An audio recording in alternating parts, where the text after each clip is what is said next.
So, Friday night they had a bit of a party at the hall. They must have booked it out. They're all inside the hall, the lights are on. They've left the window open. I don't know if it's locked or not, I'm not checking it.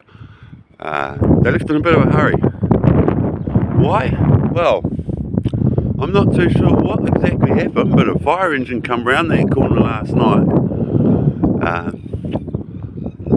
The siren went off. Okay, give you a bit of context with the intersection. The road's closed, you can't go that way. We've got a set of traffic lights just down there. We've got a set of traffic lights further up the road, and we've got a set of traffic lights just past my house. So when I leave, I actually have to go south. And if I want to go north, I've got to turn around past the road cones and wait at the traffic lights. The fire engine goes past, sets the big siren on. Next thing you know, I hear this bang. So I get up, and there is a white Ford Falcon parked right on my driveway, right there, middle of the screen. Right, he come flying in, took out my mailbox. See my white mailbox right on the ground there? Right, he come in, smashed over my mailbox support stand, parked his car here. I come ripping out my door, approach the passenger side of the vehicle, closest side. Notice that the white Falcon has a high stop light, but no other lights on the back of his vehicle are working. No number plate. They go, oh shit.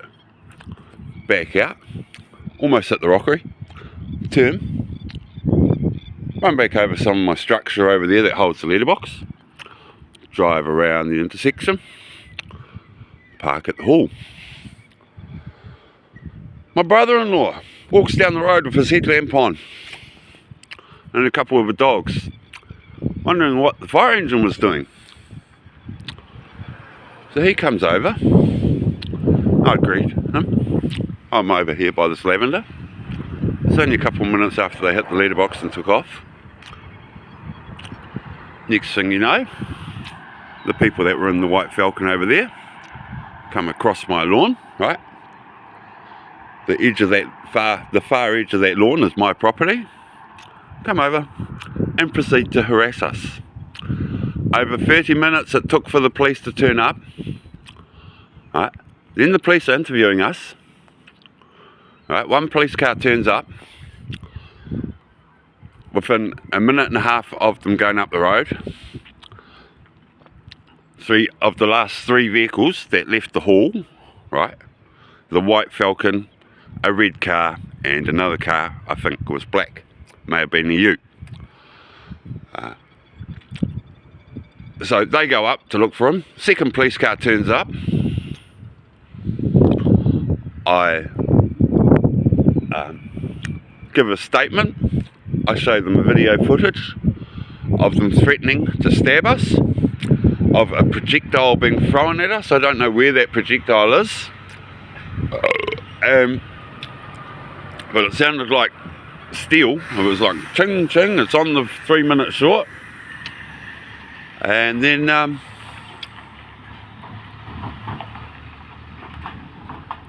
they go up. It sounds like they've caught him, so they go up to go see him. 10 minutes later they ring up and say we can't find him, and they were going home. They did not want to come back and finish taking the statement. They did not want to come back and record the video clips that we have of us being threatened to be stabbed on our own property. Here, on our own property, we were being told to go home by these frickin' drunks. Right, we are home, and got threatened to be stabbed, threw projectiles at us, and the police did not want to do anything about it. Now, what's New Zealand Police up to? What is their agenda? I thought the role of the police was to ensure public safety and order among the community. Obviously it's not, and you know, our motto in South Taranaki is South Taranaki, a great place to live. Well, is South Taranaki a great place to live when you've got hoons every weekend almost doing destructive damage, burning out cars at intersections, smashing cars at intersections, i.e. Oeo, Oanui, Warrior. How many other burnt out cars have been around this area in the last couple of years? It is complete nonsense. Look at my letterbox. Right? He hit that with a good bit of force to send it that far, didn't he? Come flying in. Yeah. Broke through my tape.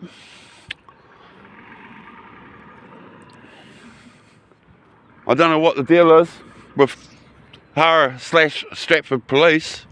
I think there's either they don't want to protect the public, or the person that they caught up with might be a relative of one of the police officers. So no action was taken. What's the real story? Because what happened last night was complete and utter bullshit. There's the other traffic lights just up there. But you know, they don't want to pursue the investigation.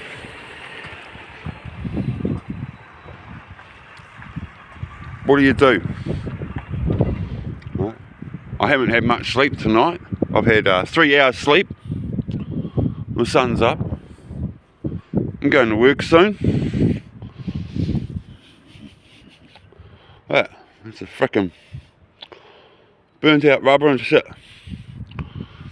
Obviously from that white Falcon, because that would have all been flicked and chop suey with my lawnmower, and why the heck would you end up with rubber way up inside the section? I don't know. I really don't know. I'm going to go see the Taranaki police and lay a complaint on the Hara and Stratford police on their actions, because they did not want to look after the thing. They were ripping up and down here last night. No care for the traffic lights. They've got to go up cones. Cars are coming down the road. It's blind. You can't see. So many frickin' traffic offences were actually broken last night here. It wasn't funny.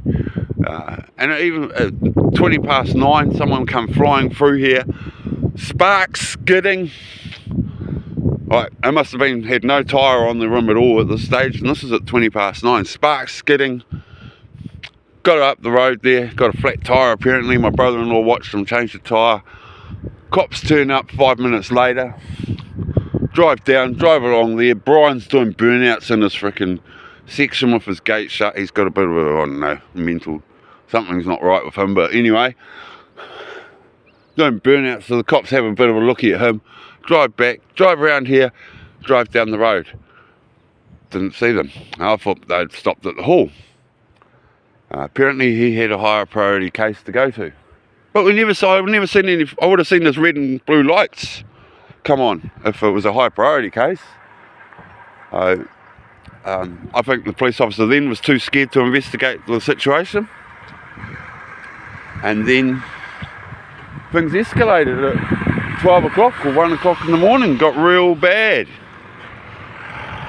But the stuff was happening back at 5:30. A ute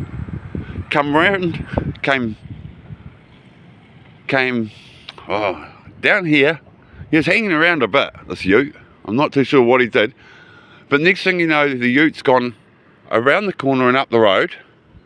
Then he comes back down the road, right? And you can see that's one lane. Comes back down the road, and I've got a video of it.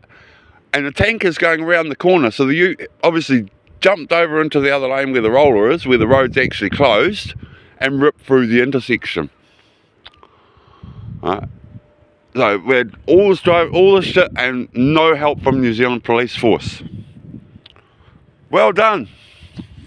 Utterly ashamed. New Zealand is not a safe place to live. I do not recommend it.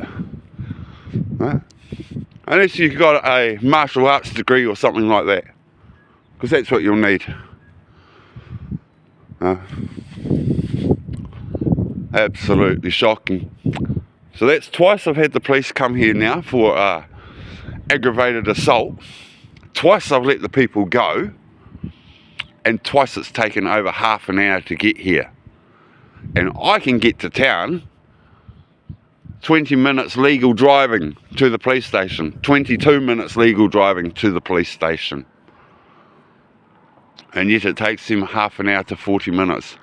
And don't forget, when my wife hit a cow, 3 cop cars managed to turn up within 10 minutes of the 111 call.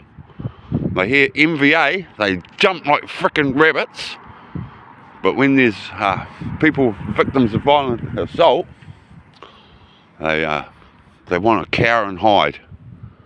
Come on, New Zealand Police Force. You can do better. Alright? Maybe you need to invest your money in training and not in these big flash safety speed cameras. Because the safety speed cameras aren't keeping us safe. Alright? Get rid of the louts. Get rid of the underage hoons. Right? Prosecute the people that try to assault people on their land. God help us all.